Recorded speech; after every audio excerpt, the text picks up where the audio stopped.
What is your darkest secret, which you have never told anyone about?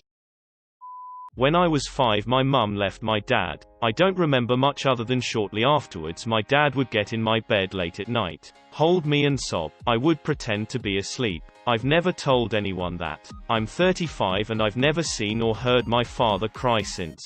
He's never said a negative thing about my mother. They've remained friends. I can tell he still loves her. I lie about the majority of things in my life, to the point where I even believe the lie.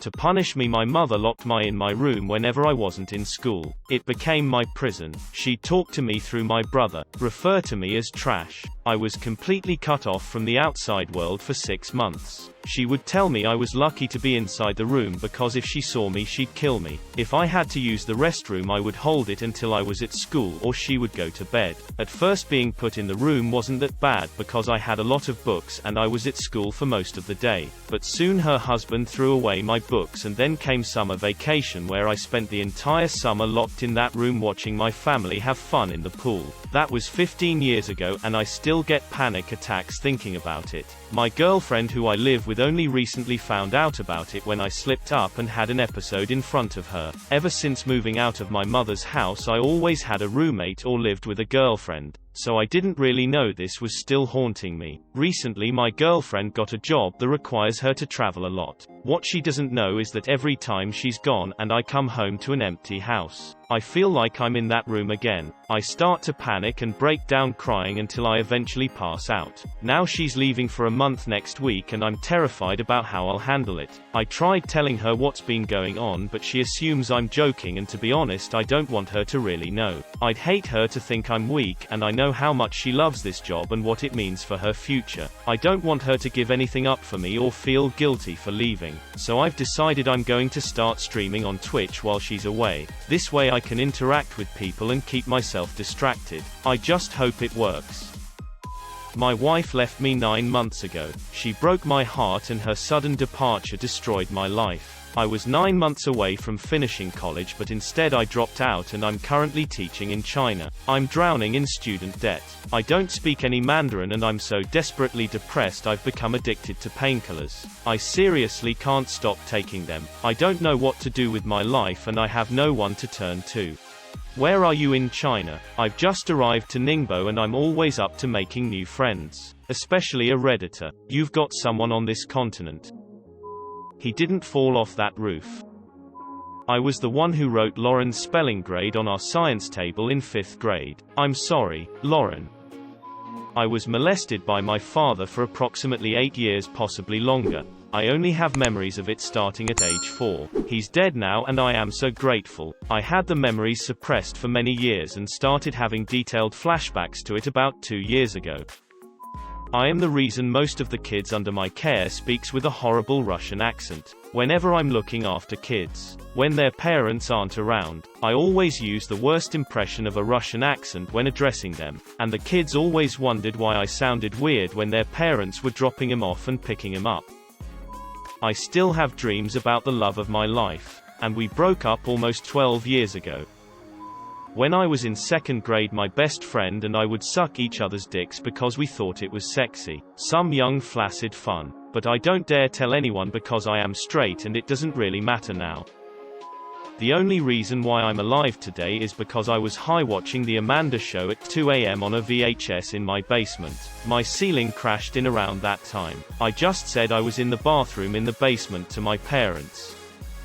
One time I was super stoned and my roommate made some tortellinis and I wanted some of them shits. I got the impression that he didn't want to share, so I waited for him to finish, hoping he'd leave his leftovers out for the peasants. Some time passes and I go back to the kitchen to see what the tortellini situation was like. Lo and behold, there was some tortellini soup sitting on the counter. Oh damn, he made tortellini soup. I thought to myself, nice. So I fished some tortellinis out of this soup and decided they tasted weird, so I stopped eating them. I was so stoned I wasn't 100% sure if they were weird or I was weird. Later on, my roommate comes downstairs and says something along the lines of, "Dudes, I poured a bunch of dirty dishwater in the leftover tortellinis and I think someone ate some."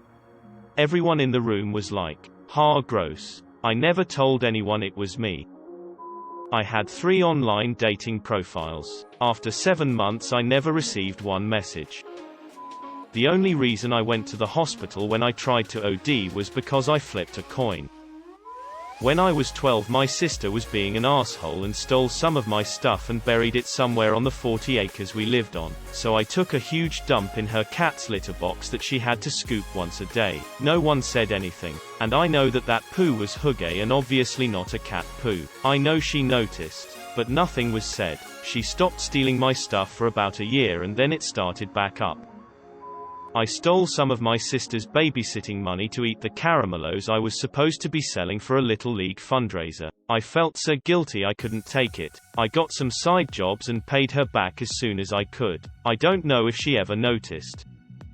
I was sexually molested by a next-door neighbor. I can't recall my exact age at the time. Around 9-11 years old maybe. He was a married man with 2 daughters, both of whom were younger than me, one of whom was just recently born. I was there at the little girl's 1-year-old birthday party. Anyways, this guy was quite friendly to me. He didn't treat me like a child, but like an equal of his. He taught me how to play games such as backgammon and dominoes and we played often. When he needed something from the grocery store around the corner, he'd give me the money to go for him and let me keep the change. Not all the time, but every now and then he would make an offer to teach me the correct way to go to the bathroom. Being young and naive, I didn't see the true motive behind this offer, but still, I was embarrassed that he would ask if I was doing anything incorrectly in the bathroom. I was always alone in the bathroom and no one knew of my mistakes but me. I turned down his offer each and every time. One day I was over his place, his wife and kids were gone. I don't know where, and he offered to show me how to milk a person. I thought you milk a cow, not a person, but I was intrigued and agreed to let him show me. He led me to the bathroom, pulled up the seat on the toilet, dropped his pants, soaked up his penis and started stroking himself. Finally he came, but the semen was mixed in with the soap suds. So for all I knew and thought at the time, that was only soap suds dripping off the tip of his penis. After which he said, "And that's how you milk a person." Some time passed after that. I was over his place again. Again his wife and kids were out. He asked me to go around the corner to buy a loaf of Italian bread for him. He gave me the money. I returned with the bread and again he let me keep the change. He was wearing only a bathing suit. I was wearing shorts. He again offered to show me how to go to the bathroom. Again I refused. I don't know how this happened, but I was standing at the foot of one of the beds in a bedroom, facing the bed. Quick as a flash, he came up from behind me, reached in front of me, undid my shorts and pushed my shorts and underwear down to my ankles. Next thing I knew his penis was poking out from between my legs. He wasn't sticking his penis up my ass. Rather he was humping me,